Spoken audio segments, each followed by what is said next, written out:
For years now, Marvel Comics have treated Spider-Man fans like Charlie Brown. Every time they put up the football and you get ready to kick it, they move it out of the way and you end up falling on your ass because we're all the idiots that believe that one day Marvel Comics will actually start listening to Spider-Man fans and restore the Peter Parker MJ relationship, which they unceremoniously destroyed several years ago for reasons that make no sense whatsoever.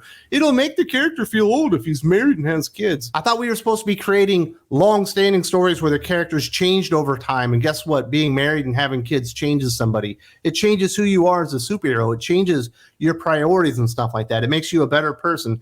That's what we all want to see for Peter Parker, but we will never get that. Now, we were about to get it. We remember Nick Spencer's Spider-Man run. Peter Parker had the engagement ring in his pocket. He was waiting for the perfect moment when things settled down to whip it out and propose to Mary Jane, but then he left for Substack. And I guess Zeb Wells and Nick Lowe hate love, so they've just decided to ignore that. Apparently it never happened. And we're going to give you the story that you really wanted, where Mary Jane and Peter Parker will never be together, and that's just the way it is. And I don't know, this Zeb Wells run has just been such a catastrophe. It started out with the promos. What did Peter do? There's a big, enormous, impact crater, and apparently Peter Parker had something to do with it. You get into the first issue, Mary Jane hates him. Aunt May hates him. The Fantastic Four hate him. Everyone hates Spider-Man. And the big payoff is supposed to be, what did Spider-Man do to make everyone that likes him hate him? And then when you get to the payoff and you're like, why would anyone hate Peter Parker for doing that? Why would anyone have a problem with Spider-Man for going out there and doing the right thing? This is exactly what he did, because Mary Jane was sucked into an alternate dimension and Peter needed to save his best gal. He didn't realize she was cheating on him at the time.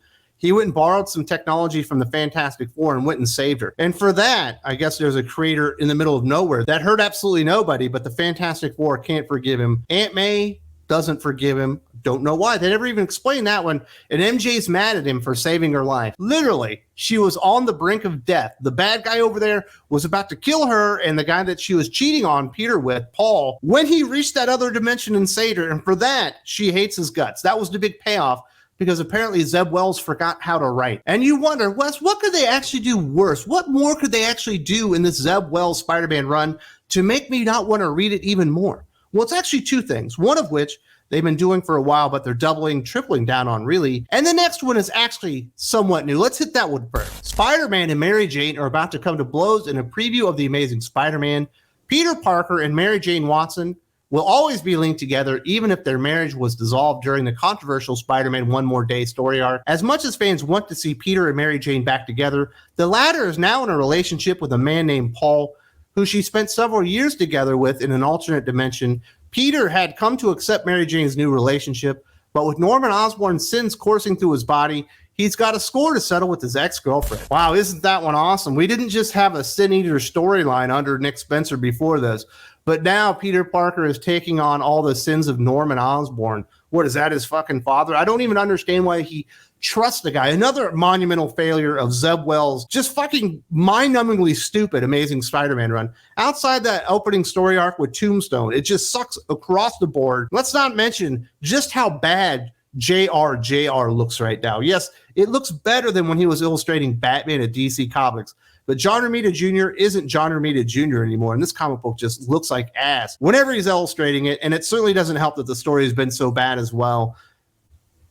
And that's the big payoff, right? We're finally going to get to see Spider-Man turned evil by the sins of Norman Osborn fighting the real hero in the book, Mary Jane, aka Jackpot. Is that what you want? Is that what I want? Is that what anybody in actual comic books wants? Nobody wants to see Peter Parker as Spider-Man fighting Mary Jane ever, whether she's a superhero or not. It's absolutely disgusting. It reminds me of that moment in Spider-Man Life Story where I was like, man, this thing is absolute dynamite. Chip Zdarsky knocking it out of the park. This is going to be an instant classic. Until you get to the one panel where Peter Parker loses his temper at his family. He balls up his fist, and you can see his kids cowering in fear because apparently he likes to hit his wife and his children. That's exactly what that panel said to me when I read it, and I was like, oh, this doesn't make me feel very good. Maybe this isn't the instant classic that I thought I was getting, because I don't actually want to see or know about Peter Parker laying his hands on Mary Jane.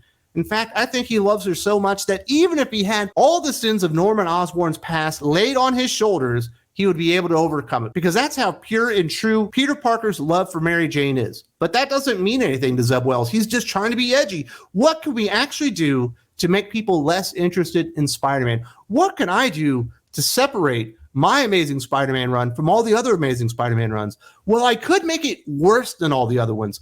I could actually incorporate storylines so heinous, so offensive, so against the nature of all the characters in the story, it could actually run everybody off. That would be an accomplishment that nobody has ever been able to do in the 60 plus years of Amazing Spider-Man. And it feels like that's what Zeb Wells wants to do. And I'll admit, when they announced him for the book, I was like, hey, great. Hellions was absolutely badass. It was the only good X-Men book left when he left the title. And it turns out that was just an aberration. And it turns out Hellions was just an anomaly. He got lucky and wrote a good story. I think this is really who Zeb Wells is. And that's the reason Zeb Wells is really still a nobody in comic books after being a professional for 20 years. Let's not forget, he's also got writing credits on that She-Hulk show on Disney Plus as well. So it's not exactly like his creativity is just bursting out and everyone's falling in love with Zeb Wells. I think everyone's falling in hate with Zeb Wells and his Amazing Spider-Man run. Marvel released a preview of Amazing Spider-Man 35 by Zeb Wells. It finds Spider-Man already taken over with the Green Goblin's sins and confronting both Mary Jane and Paul. However, Queen Goblin, who originally worked together with Kraven the Hunter to turn Norman Osborn back into Green Goblin, is trying to act as mediator. You're infected with the sins of Norman Osborn. Queen Goblin tells Spider-Man, unfortunately, her words aren't enough to stop Spider-Man. Mary Jane isn't a pushover. Thanks to her new abilities as Jackpot, she tries to get Paul to run to safety as we're left with a standoff between former lovers. Before we get back into Spider-Man and Mary Jane, what is up with Paul? Remember when they were in the other dimension, he looked like Conan the fucking Barbarian? He looked like Arnold Schwarzenegger, but more swollen, more capable with a gun in his hand. And all of a sudden now he's the bitch running for cover while Mary Jane saves him. And then in another comic book, he looks like James Tynion, but less athletic.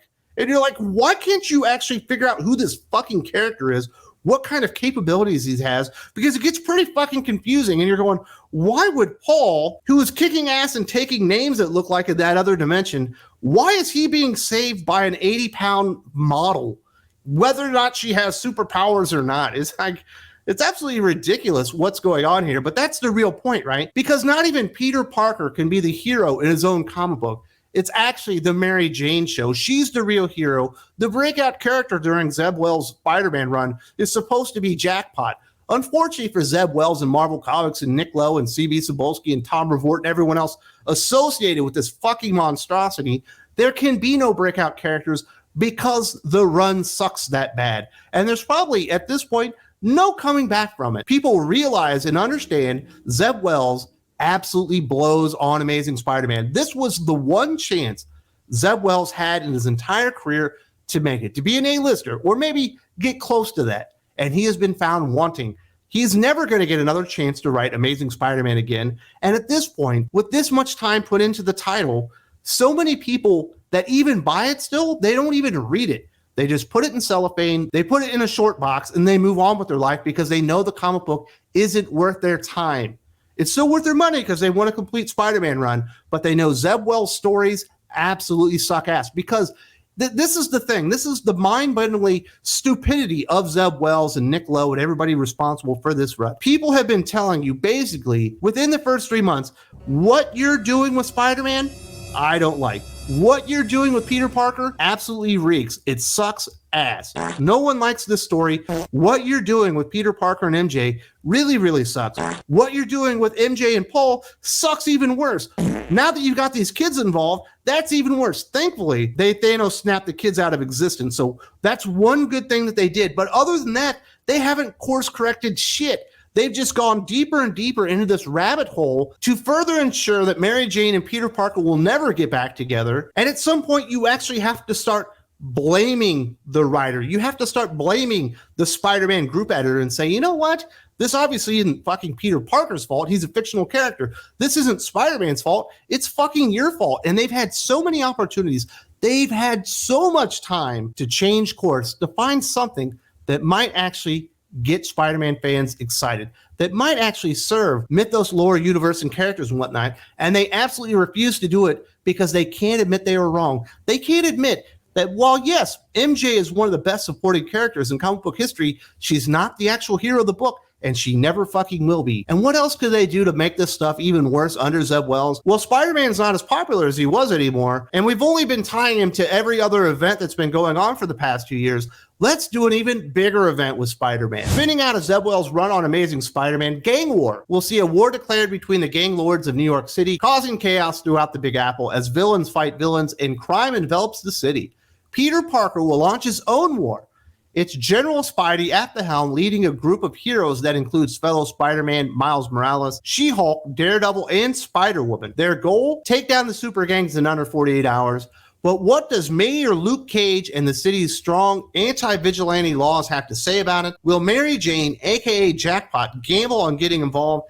And is Shang-Chi a friend or foe? And check this out. So they say specifically, it's all going to happen in 48 hours. So that's a relatively short amount of time. Guess how many comics are actually going to publish to cover this 48-hour time period? I'm not joking here. Fucking 30. That's how big Gang War is going to be. 30 issues in total to tell some stupid story that doesn't even make sense.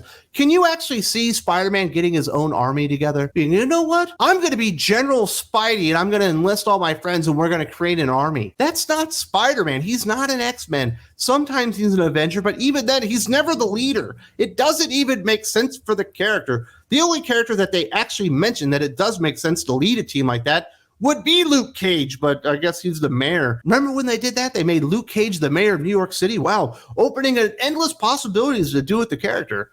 No one has cared about him since. Who gives a shit about Mayor Luke Cage? What a stupid, absolutely dumb, asinine idea to do with a cool character, just basically skipping over his anniversary last year and sending him into further obscurity because Luke Cage deserved that. Like, and ooh, Shang-Chi, friend or foe? Who cares? No one cares about Shang-Chi. He doesn't sell comic books anymore because you guys ruined the character with the fucking MCU. No one cares about any of this stuff.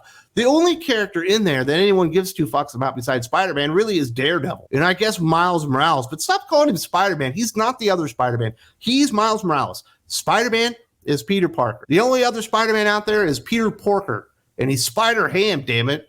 God, I just... Don't even get me started on that goddamn Spider-Verse and how much I hate it. But that's it. That's the way to save Zeb Wells' Spider-Man run. It's not writing better stories. It's not actually doing stories that make sense for the character in the universe that people actually want to read. Yes, we actually need a 30-issue sprawling event for 2 or 3 months about a gang war in New York. Yes, gangs fighting in the streets of New York should take 3 months in an event comic book. Marvel Comics are so out of ideas, it's not even funny these days. And they actively want you to stop supporting Spider-Man. The flagship character, the flagship book that everyone should be clamoring to get every single time it's released. Most people don't really even care about the story anymore, you know. And the worst thing about Marvel Comics and Spider-Man, it's not the worst thing going on. X-Men is even more dead than Spider-Man at this point. I don't know, it's just a series of events that, you know, even a few years ago, I wouldn't have thought possible that Marvel could drop the ball so spectacularly across the line. Specifically, Zeb Wells on Spider-Man is just such a disaster. He's been retconning himself and Spider-Man and Mary Jane into the doldrums of fucking irrelevance in Marvel Comics. Definitely check this one out and some of the huge problems he caused because he has no good stories to tell with Spider-Man. Absolutely shitty stuff right here. It's also linked in the video description.